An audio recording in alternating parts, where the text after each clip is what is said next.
இசாரா செவ்வந்தியின் அழகிற்கு பின்னால் இருக்கின்ற கொலை சம்பவங்களும் மற்றும் கிளிநொச்சியிலே தங்கியிருந்த செவ்வந்தி எவ்வளவு காலம் கிளிநொச்சியிலே தங்கியிருந்தார் மற்றும் தற்போது கைது செய்யப்பட்டிருக்கும் இசாரா செவ்வந்தியினுடைய தொலைபேசியை போலீசார் கண்டுபிடித்திருக்கிறார்கள். அது தொடர்பான காணொலிகளை தான் இன்றைய காணொலிகளை பார்வையிட போறீர்கள்.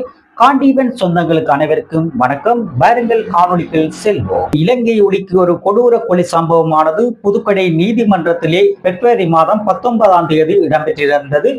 இந்த கொலை சம்பவத்தினுடைய சூத்திரதாரியாக காணப்படுவது பாதாள உலகத்தினுடைய தலைவர் கெகல் பத்மேயர் தான் கருதப்படுகின்றார். கெகல் பத்மேயருடைய வேண்டுகோளிற்கு அமைவாக இசாரா செவ்வந்தியும் சமிந்து டில்சானும் திட்டமிட்ட ரீதியிலே தான் இந்த கொலை சம்பவமானது இடம்பெற்றிருக்கின்றது. இந்த கொலைக்கு சம்பந்தப்பட்டவர்கள் இசாரா செவ்வந்தி மற்றும் சமிந்து டில்சான் போன்றவர்கள் தான் இந்த கொலைக்கான சூத்திரதாரிகளாக காணப்பட்டு கொண்டிருக்கிறார்கள்.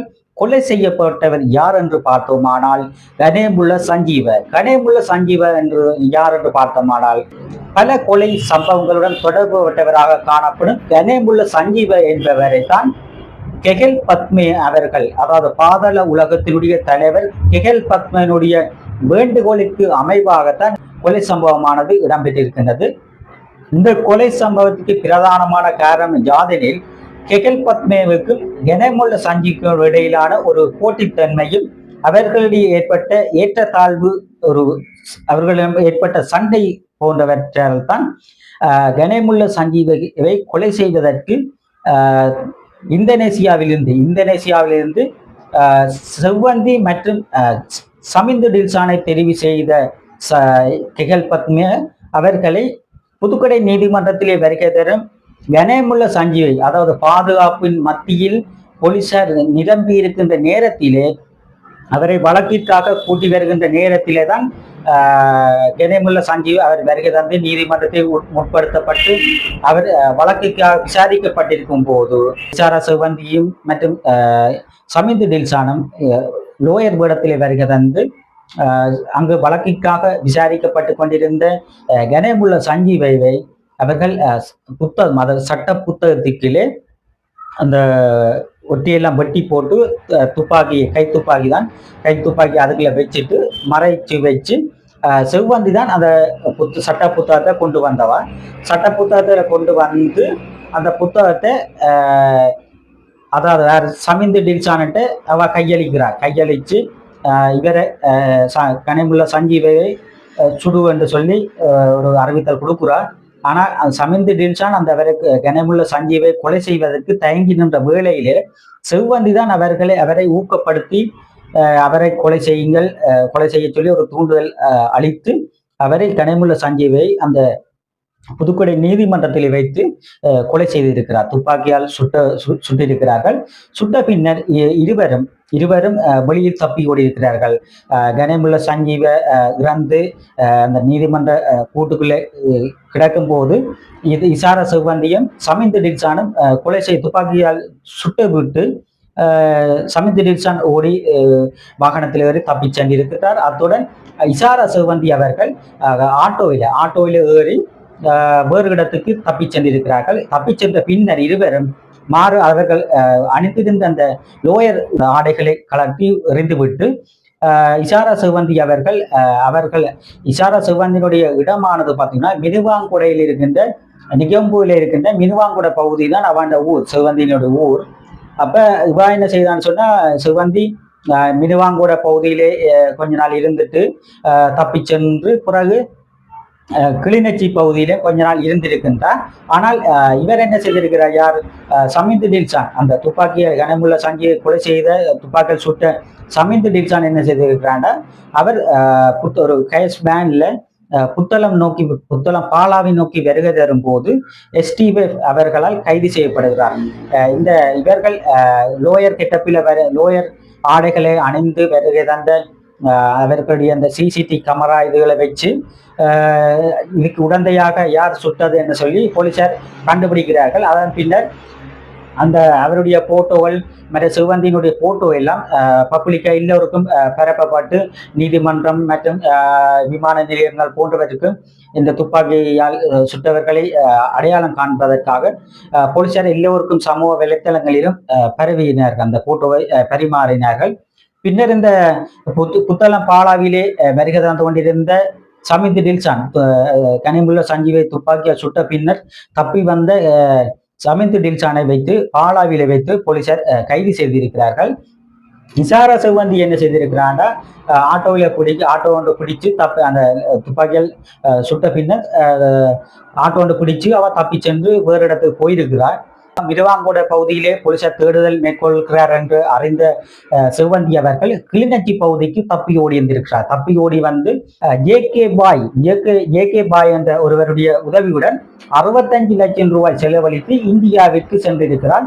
இந்தியாவிற்கு சென்ற அவர்கள் 3 வாரம் இந்தியாவிலே தங்கியிருந்திருக்கிறார். இந்தியாவிலே தங்கியிருந்த பின்னர் நேபாளத்திற்கு செல்வதற்காக அவர்கள் அந்த விமான நிலையமூடாக செல்ல முடியாதான். ஏனென்றால் இந்த போல் போலீசாரிடம் அவர்கள் எல்லாருடைய போட்டோகள் எல்லாம் பரவி அவர்கள் கைது செய்வதற்கு சர்வதேச போலீசாரிடம் உதவி கோரியிருந்த இலங்கை அரசாங்கம் அவ விமான நிலையமூடாக செல்ல முடியாது என்ற காரணத்திற்கு அமைவாக இந்தியாவிலிருந்து தரைமார்க்கமாக பஸ்ஸிலேயும் ரயிலிலேயும் பயணம் செய்து அவர் நேபாளத்திலே சென்றிருக்கிறார்.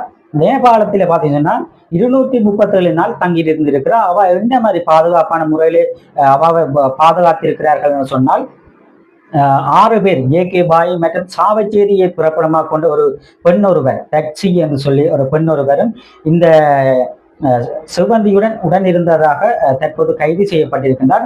அவர்கள் என்ன மாதிரி இருந்திருக்கிறார்கள் சொன்னால் சிவந்தியை மேல் தட்டிலே இருக்க விட்டுட்டு கீழே ஜே.கே. பாய் மற்றும் டாக்ஸி போன்றவர்கள் 6 பேர் போன்றவர்களாக இருந்திருக்கிறார்கள். சிவந்தியை மெய் பாதுகாப்பாளராக இவர்கள் 6 பேரும் பாதுகாத்து கொண்டிருந்திருக்கிறார்கள். இந்த சிவந்தி கைது செய்யப்படுவதற்கான பிரதானமான காரணம் எவ்வாறு கைது செய்யப்பட்டார் என்று சொன்னால் பாதாள உலகத்தினுடைய தலைவர் கெஹல் பத்மே அவர்கள் இந்தோனேசியாவில் வைத்து கைது செய்யப்பட்டிருந்தார். அது உங்கள் சமூக வலைத்தள ஊடாக நீங்கள் பார்வையிட்டிருப்பீர்கள்.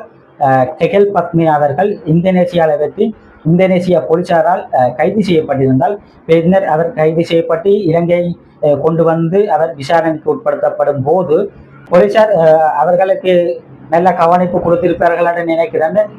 நல்ல கவனிப்பு கொடுத்தவுடனே அவர்கள் இந்த இசாரா சிவந்தி எங்கே இருக்கின்றார் என்பதை பாதாள உலகத்தினுடைய தலைவர் கெஹல் பத்மே அவர்கள் கூறியிருக்கிறார். இந்த இடத்துல நேபாளத்தில் இந்த இடத்துல சிவந்தி இருக்கிறார், சிவந்திக்கு உதவியாக ஜே.கே. பாய் அவர்கள் எல்லாம் இருக்கிறார்கள் என்று அறிவித்த உடனே இலங்கை போலீஸ் என்ன செய்து உடனே விமானம் பிடிச்சு நேபாளத்துக்கு போயிட்டு நேபாளத்தில் போய் எங்கே இருக்கிறோம் இவர்கள் என்றெல்லாம் தகவல் அறிஞ்ச உடனே அதனை ஒரு பொக்கிஷமாக வச்சு கொண்டு உடனே போய் நேபாள போலீசாருடைய உதவியுடன் சேர்ந்து சிவந்தி மற்றும் ஜே.கே. பாய் மற்றும் டாக்ஸி சாவச்சேரியை புறப்படாமல் கொண்ட டாக்ஸி போன்றவர்களை நேபாள போலீசார் கைது செய்திருக்கிறார்கள்.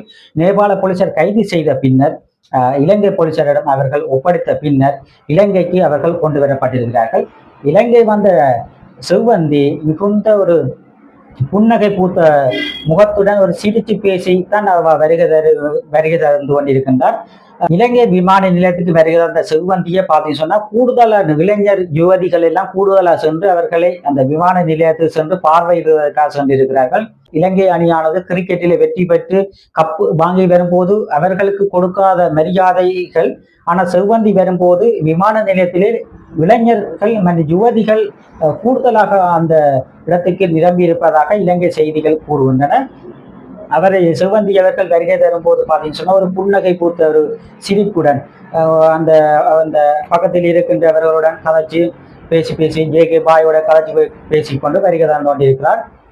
அந்த வருகை தரும்போதும் அந்த குற்ற உணர்வு இல்லாமல் தான் இந்த ஒரு ஆளை கொலை செய்திருக்கின்றேன் என்ற ஒரு குற்ற உணர்வு இல்லாத ஒரு பெண்ணாக அவர் வருகை தந்திருக்கின்றார்.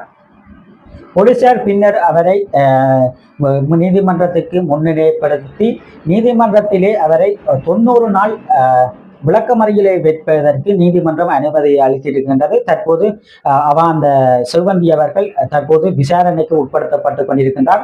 கனிமுள்ள சங்கியோட கொலைக்கு எப்படி எப்படி உதவி செய்தது, எப்படி தங்கியிருந்து எப்படி தொடர்பை ஏற்படுத்தினது, கெகல் பத்மேனுடைய வேண்டுகோளுக்கு அமைவாகத்தான் தான் அந்த கொலைகளை செய்ததாகவும், அந்த பணம் எதுவும் பெறாமல் தான் அந்த கொலை செய்ததாகவும் கூறுகிறார்கள். இஷாரா செல்வந்தியினுடைய தொலைபேசியானது தற்போது மீட்கப்பட்டிருக்கின்றது.